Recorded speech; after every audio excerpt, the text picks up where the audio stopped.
Hello, everyone. Hello. How's it going? Making a reaction video. We're going to react to the new Path of Exile League, which I'm very, very excited. 3.17 Siege of the Atlas. And I got my boy Fenix here. He's just chilling with me because we have to head out pretty much right after this. My other son has a doctor's appointment, but he's going to join us for this because it's just me and him hanging out at the house. So, and I thought about reacting this when I got home late tonight when I streamed, but I'm too excited. So I get really excited about Path Exile Leagues. I really love the game, and yeah, so we're gonna check it out. Hopefully this guy is gonna be nice and chill. Hopefully we'll have to see, right, Phoenix? Right? We're gonna have to see. He's probably gonna be a future Path Exile player too. But you're probably gonna play around PoE too. PoE 2 should be out by the time you play PoE. Hopefully. I know your brother's been waiting. He wants to play. He's turning 8 this year, so he's close. He's close.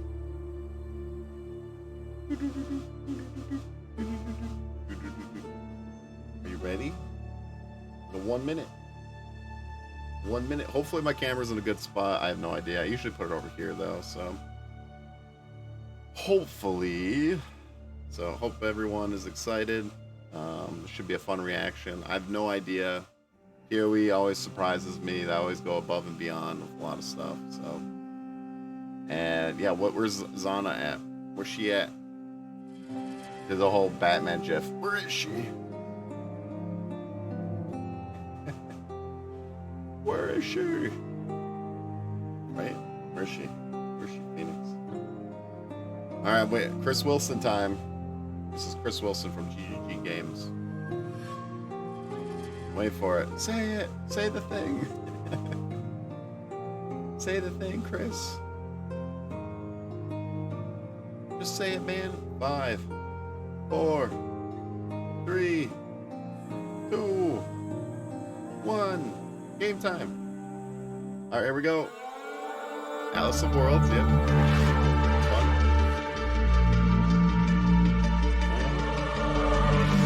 What are we doing? Who's coming? Who's the big baddie? Who's the big bad? War of the Atlas. Right? You excited?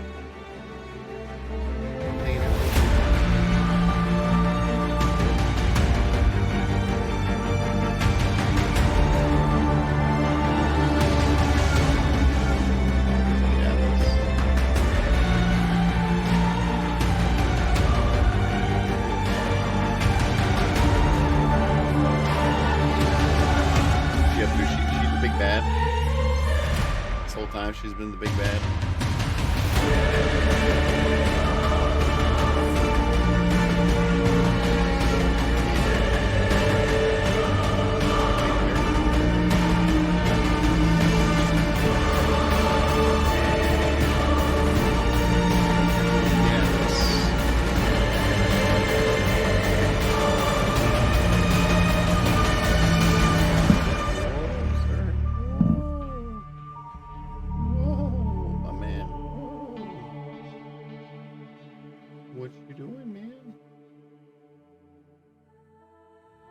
Alright, Siege of the Atlas. Hi, I'm Chris Wilson from Grinding Gear Games. There it is. Thank you for joining us as we unveil Path of Exile's next big expansion, Siege of the Atlas. Since the Atlas of Worlds was introduced in 2016, we have released 3 large endgame expansions, each evolving Path of Exile's endgame in a different way. Today, I am proud to present our 4th endgame expansion, which launches on PC and Mac on February 4th, and on Xbox and PlayStation on February 9th. Twitch drops are enabled for today's livestream, so make sure you follow the instructions below to link your account and be eligible to earn the Wasteland Wings. We've got a lot to show you in today's livestream, so I'm going to cover a lot of ground quickly. We'll start with a trailer for Siege of the Atlas, and then dive into learning about the pinnacle bosses you'll face as you explore the new Atlas of Worlds. We'll then talk about the new way you customize your Atlas experience. Hopefully we Rewards can are get it all in next this with a video. focus on If both the not, new itemization and next crafting video. possibilities for endgame items, and the new unique and currency items you can earn by defeating the pinnacle bosses. Then we'll cover changes to how the Atlas works with its new game systems before revealing the Arch Nemesis Challenge League, which launches alongside Siege of the Atlas. After a summary of what game balance changes we're making in this expansion, we'll have a Q&A session where Ziggy D asks me questions from the community. Finally, we'll post the full patch notes as soon as the live stream ends. Let's check out the trailer for Siege of the Atlas. Let's see it. Here we go. Here we go. What are they doing? What kind of music? Where's the music? Give me that music. Oh, Zana's there. Cirrus is dead. Yep. Zana has chosen exile. Wait, she's leaving. But the Atlas of Worlds remains a beacon for Eldritch horrors. We imprisoned the Elder. We placated the Maven. We've been preparing for the arrival of another. But we never expected Thor. They embody insatiable hunger, crushing darkness, searing flame, merciless wrath.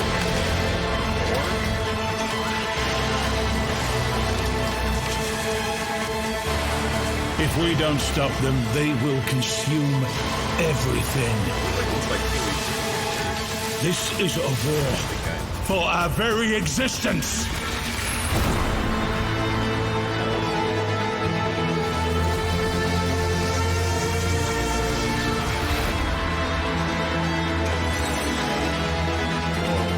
Whoa.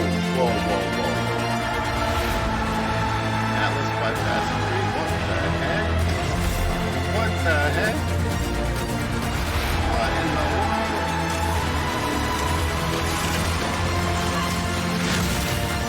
What in the world?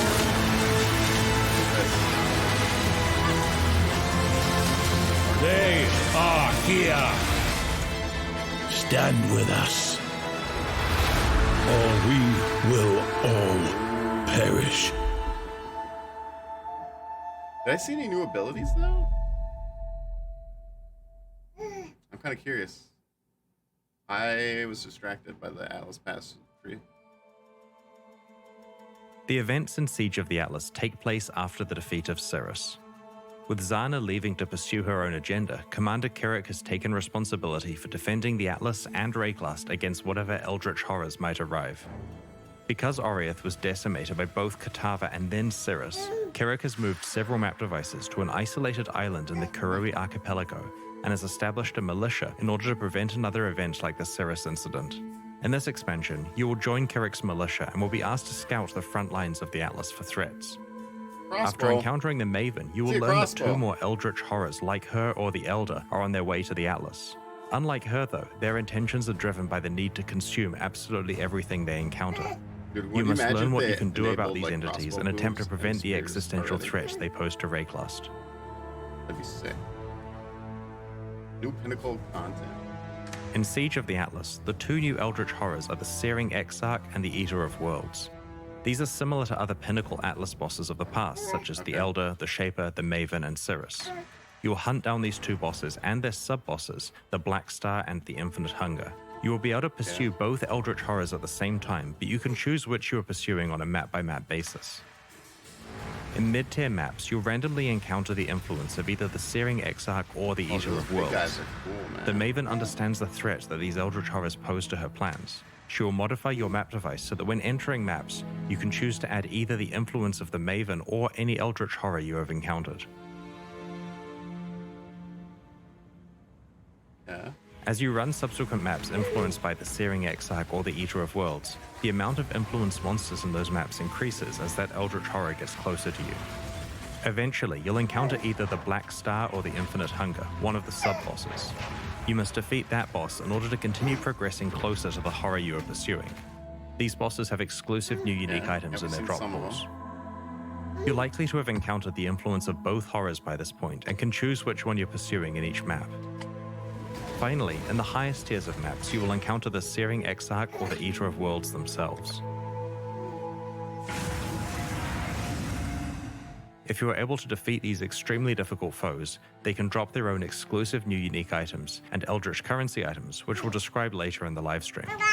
Yeah. Once you have slain the Searing Exarch or the Eater of Worlds once, you can then farm them. In order to do so, you must complete a series of tier 14 or above maps with that Eldritch Horror's influence applied. You'll eventually find a key that allows you to challenge the Black Star or the Infinite Hunger again. As this key to the fight is tradable, it's not a strict requirement that you slay this first boss, but the item rewards will strongly encourage you to do so. After continuing to farm tier 14 or higher horror-influenced maps, you will receive another tradable key to fight the Searing Exarch or the Eater of Worlds, giving you another shot at their exclusive rewards. Okay. The keys to the farmable versions of these bosses can be rolled like regular maps, but with their own mod pool. This allows you to control the difficulty and rewards even further. Earlier, I mentioned that maps can be influenced by the Searing Exarch or the Eater of Worlds. Before we move on, I wanted to go into more detail about what that actually means.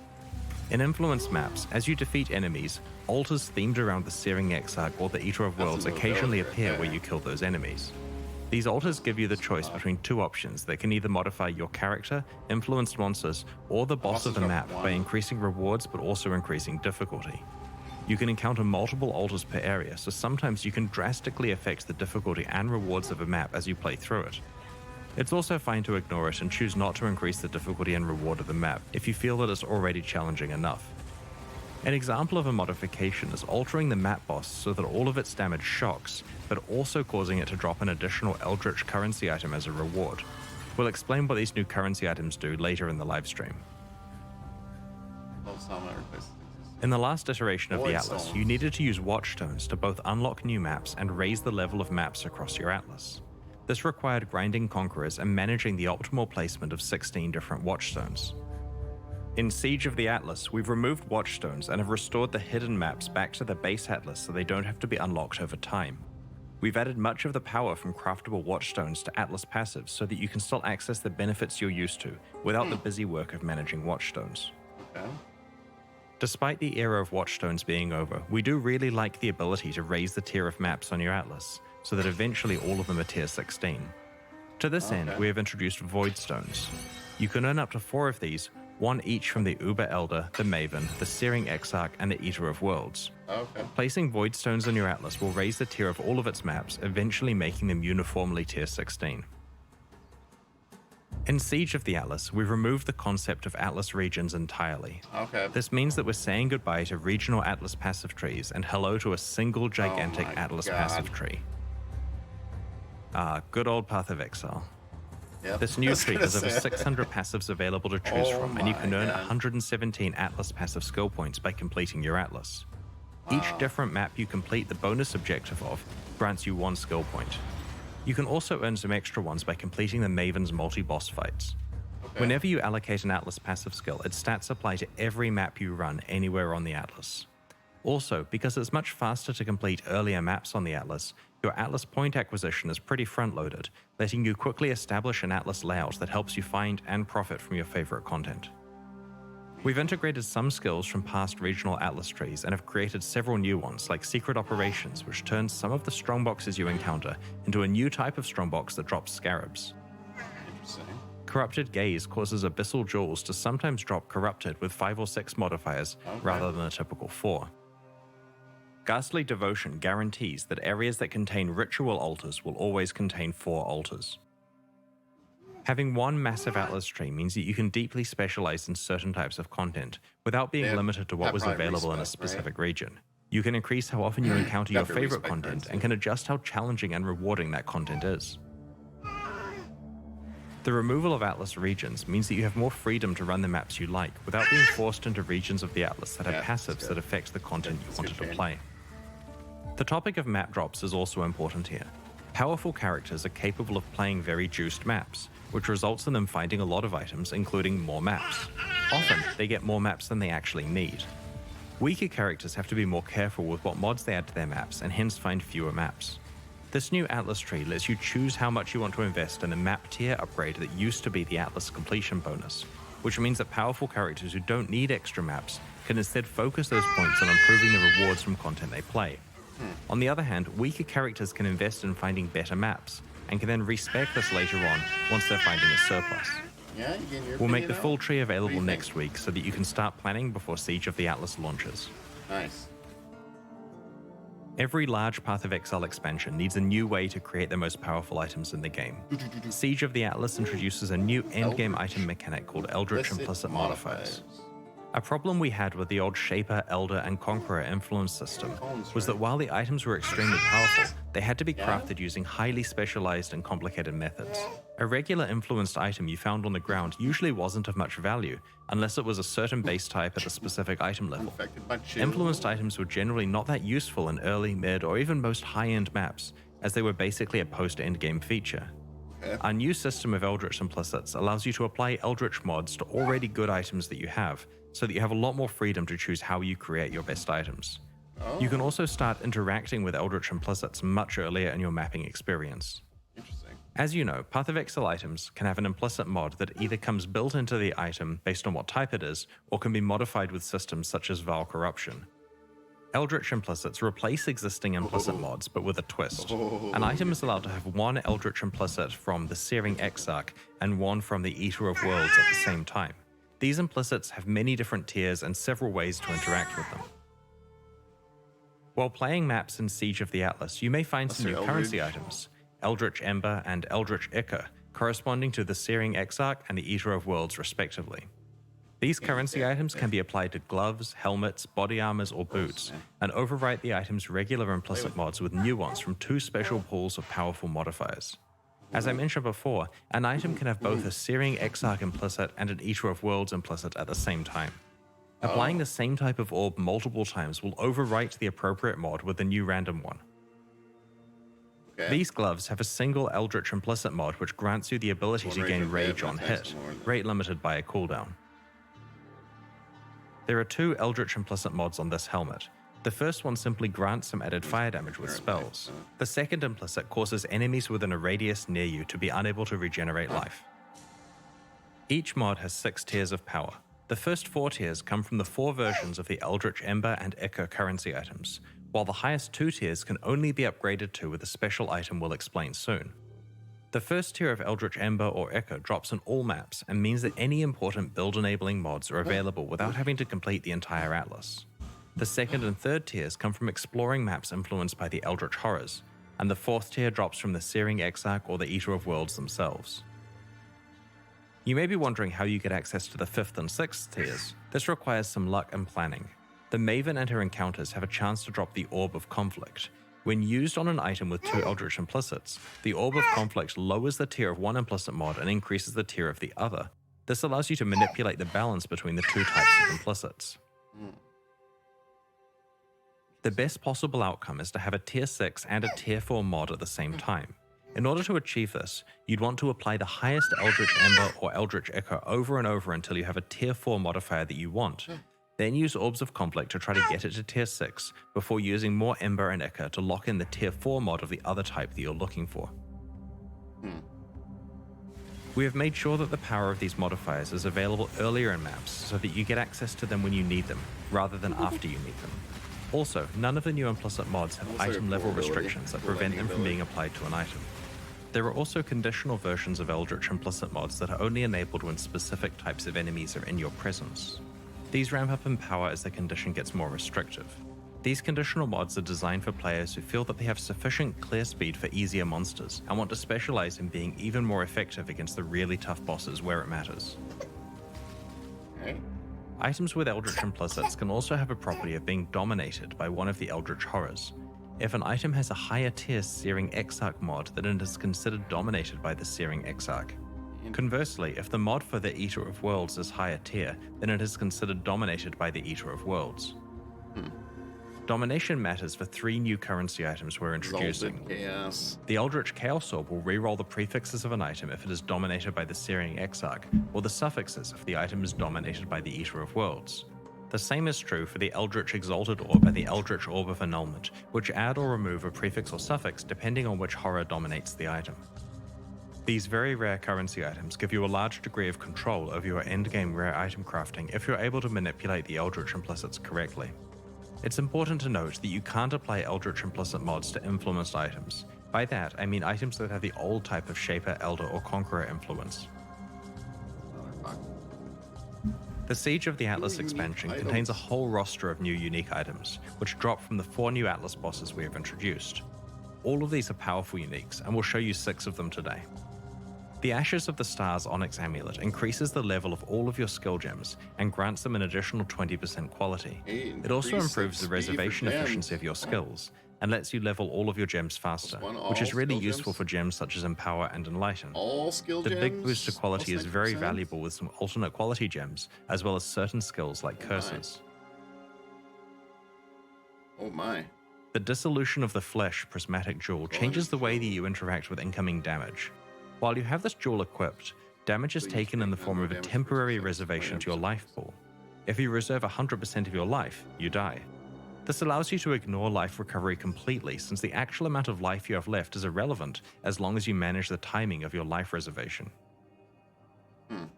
The Polaric Devastation Opal Ring introduces a new debuff called Covered in Frost, and gives you another way to apply the existing Covered in Ash debuff. This is a solid ring for anyone specializing in either fire or cold damage. In a similar vein to Covered in Ash, Covered in Frost causes the target to take 20% increased cold damage and lowers their critical strike chance. The Ceaseless Feast Spiked Gloves have a new debuff called Corrosion, which you can stack up on enemies to remove their armor and evasion. This is not only a great way to reduce their physical damage reduction, but the gloves also have an additional bonus that applies when you have stripped away all of the enemy's armor or evasion. We are also introducing a pair of very rare aspirational unique jewels, Forbidden Flame and Forbidden Flesh. Each of these jewels drops from one of the 2 new Pinnacle Atlas bosses, and they are certainly unique in that they must work together to unlock their potential. They require the user of the jewel to be a specific class, and they roll with a modifier that specifies a random ascendancy skill from one of the ascendancies of that class. If you are able to equip both a Forbidden Flame and a Forbidden Flesh jewel that specify the same skill, and if you meet the class requirement, then you will be granted that ascendancy skill. For example, if you're a Deadeye and find a Forbidden Flame jewel that specifies the Master Surgeon skill from the Pathfinder class, then upon finding and equipping a matching Forbidden Flesh jewel, you will gain the Master Surgeon skill. These jewels open up many new build possibilities for very late endgame characters. The Favored Map system allows you to find more of the maps that you want to play. In the old Atlas, there were 3 favored map slots available to unlock in each region. Now that regions have been removed, favored map slots can be unlocked by meeting various objectives like completing a tier 16 map or defeating an Elder Guardian. Okay. There are 12 favored map slots that can be unlocked. These now apply to all map drops on the Atlas, rather than affecting map drops in just one region. Each slot provides a 10 times multiplier to how frequently its corresponding map drops, relative to other maps. You can select 12 different maps as your favored maps, or you can put the same map type in all 12 slots for a massive 120 times boost to its occurrence in your drop pool. Oh my god. This is particularly powerful once you've socketed all 4 Void Stones into your Atlas, making all of your maps tier 16, and with 120 times multiplier applied to a specific map. In this case, the specific map you have chosen will constitute over 50% of all tier 16 map drops. Sextants can be found from tier 14 onwards and are applied to Void Stones. When you use one on a Void Stone, it affects your whole Atlas. Because Void Stones come from the highest tier content, we've removed simple Sextants and prime Sextants, as they can no longer be used when you would typically acquire them. We've added the mods from these Sextants to the pool of mods that Awakened Sextants have. Because this dilutes the pool of mods that Awakened Sextants can roll, we've increased the frequency at which you acquire Awakened Sextants. Your existing simple and prime Sextants will be converted to Awakened Sextants at the launch of Siege of the Atlas. We have made no changes to Elevated Sextants. Okay. With the new Atlas system as context, we have done a balance pass of all Sextant mods. This resulted in a slight reduction to the amount of content or monsters that a given Sextant mod introduces to an area. We've removed the Nemesis Monsters Drop 3 additional currency items mod, both because it's busted, and because it's incompatible with our future plans for the Arch Nemesis League content.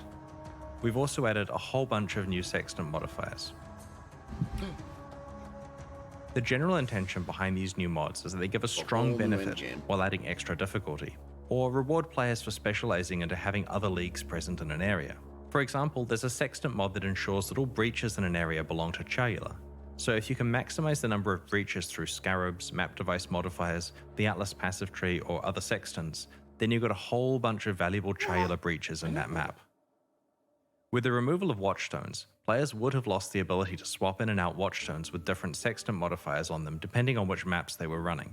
We like the strategic use of Sextants, so we have reintroduced this behavior with a new currency item called the Surveyor's Compass. This can be applied to a Void Stone with a Sextant mod on it to itemize that Sextant mod for later use or trade. This currency item drops periodically and is also sold by Kirik for 1 Chaos Orb, similar to how Einhaus sells Bestiary Orbs. There's no limit on how many you can purchase. Okay. With Zana gone, you may be wondering what is happening to her Atlas missions. Well, Kirik is taking over from her, but it works a little differently now. Kirik has assumed the position of commander, and he has important missions for you to carry out in the Atlas. You open these missions at your map device and can run them just like before. However, you won't encounter Kirik inside a map, and you won't be able to apply Kirik objectives to a map itself. Because of this, we have raised the chance that you receive a Kirik Atlas objective when you defeat a map boss. Previously, Zana's missions had completion objectives, but with the removal of the favor system, this stopped mattering. Instead of focusing on completion, Kirik missions now focus more on rewards, and so their purpose is to provide you with additional league content or extra item drops. Instead of your free daily mission being based on the last map you've completed, it's now based on the highest tier map you've completed in this current league. For example, if you completed a tier 16 map, your daily missions will always be high tier maps. Kirik missions can now include additional content like Conquerors, Ritual Encounters, Expedition Encounters, and even Monstrous Treasure, the former prophecy that makes an area contain 24 to 36 additional strongboxes with no natural monster inhabitants. Kirik now sells you maps, much like Zana did in the past, except there is now a wider variety of outcomes with variance on the prices, so you should probably go and check what he's selling more frequently in case there's a good deal. The items in the window are re-rolled under the same conditions as Zana's previous shop. Kirik can sell maps that come with implicit mods enabling various content, for example, a map that always has a Legion encounter, or maps that have varying degrees of deliriousness on them. As you play through maps, you'll occasionally find Atlas scouting reports, essentially communication about important missions from other people who scouted the Atlas and didn't survive. These items can be used like a currency item to re-roll the set of mission maps that Kirik is offering you. These new maps have a different set of mission outcomes that includes valuable ones like guaranteeing a unique map, having all maps be corrupted, always including a Shaper Guardian, Elder Guardian, or Conqueror, having only uncompleted maps available, or adding a Breach Stone to the selection. The value here is not only the re-roll of what is offered to you, but also the guarantee of one or more high-value missions. We're taking a bunch of currency. On the Atlas passive tree, you can specialize into finding more Atlas scouting reports or unlocking new types that can drop. Kirik also sells the aforementioned Surveyor's Compass used to itemize Sextant mods, as well as everything else Zana previously sold, like specific divination cards. Despite them not being part of the core Atlas experience anymore, it's still possible to fight Cirrus and the Conquerors to take advantage of their influence and unique item rewards. Tier 14 or higher map bosses now have a chance to drop maps influenced by the Shaper, the Elder, or a random Conqueror. You can also purchase these maps from Kirik. When you enter the map, you'll be met with hordes of influence monsters that can drop influence items. Upon defeating the map boss, a portal will open to the Conqueror's arena. Upon death, the Conqueror will drop a fragment. Each Conqueror has their own fragment. That was pretty long. Combine all 4 fragments in your map device to open a set of portals to the Cirrus encounter. Okay. As it's now harder to get influenced items, we've moved plus level gem modifiers into the global mod pool for amulets. Pause. Yeah, I'll do a part 2, guys. Yeah, so I'll see you guys. Thank you guys for watching. Subscribe. Hit the like button down below. Comment down below. That's just part of my reaction. I will put up part 2 later on. This is all I can watch for now. But yeah, I'm very, very excited. So, thank you guys, and I will catch you all next time. Adios. Say bye. Bye, Phoenix. Phoenix says bye. Bye.